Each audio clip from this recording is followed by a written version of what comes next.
थाना प्रभारी Arvind कुचूर suicide case को अब हनी ट्रैप से जोड़कर देखा जा रहा है। ये बताया जा रहा है अरविंद कुचूर पिछले कई वर्षों से महिलाओं के चंगुल में थे। जी हाँ, उनका कई महिलाओं से मेल जोल काफ़ी था।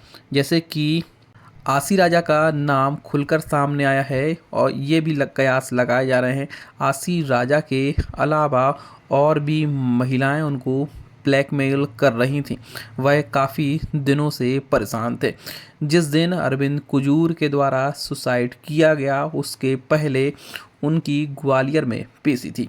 इस मामले में उन्होंने पुलिस कप्तान अगम जैन से छुट्टी की दरखास्त भी की थी, जिस पर उन्हें छुट्टी मंजूर भी हो गई थी। वह पूरे दिन पेप्टिक टाउन स्थित 11 नंबर बंगले में मौजूद रहे। बताया जा रहा है लास्ट कॉल जो था वह आसी राजा से था। आसी राजा से उनकी बातचीत हुई थी। ये भी बताया जा रहा है हर्ष परमार के कनेक्टिविटी में भी अरविंद कुजूर थे। अरविंद कुजूर को लगभग हर्ष परमार ने 50 लाख से ऊपर का चूना लगाया है। साथ ही यह भी बताया जा रहा है कि आसी राजा बिजावर की रहने वाली हैं। वह लंबे समय से यानी कि पिछले 1 वर्ष से अरविंद कुजूर के संपर्क में थी। वह छात्र नेता होने के दौरान उनकी अरविंद कुजूर से दोस्ती हुई थी।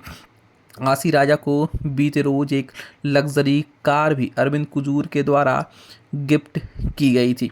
ये माना जाए कि अरविंद कुजूर महिलाओं के चंगुल में बुरी तरह फंस चुके थे।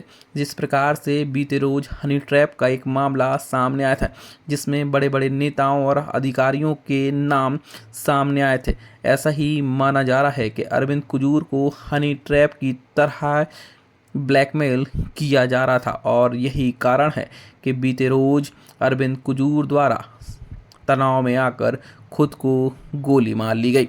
अब ये बात तभी तय होगी जब आसी राजा पुलिस की गिरफ्त में आएंगी और उनसे पूछताछ होगी। पूछताछ के बाद में ही पूरी किताब खुलकर सामने आएगी कि आखिरकार आसी राजा कब से अरविंद कुजूर को ब्लैकमेल कर रही थी। क्या और भी महिलाएं हैं जो अरविंद कुजूर को ब्लैकमेल करती थीं।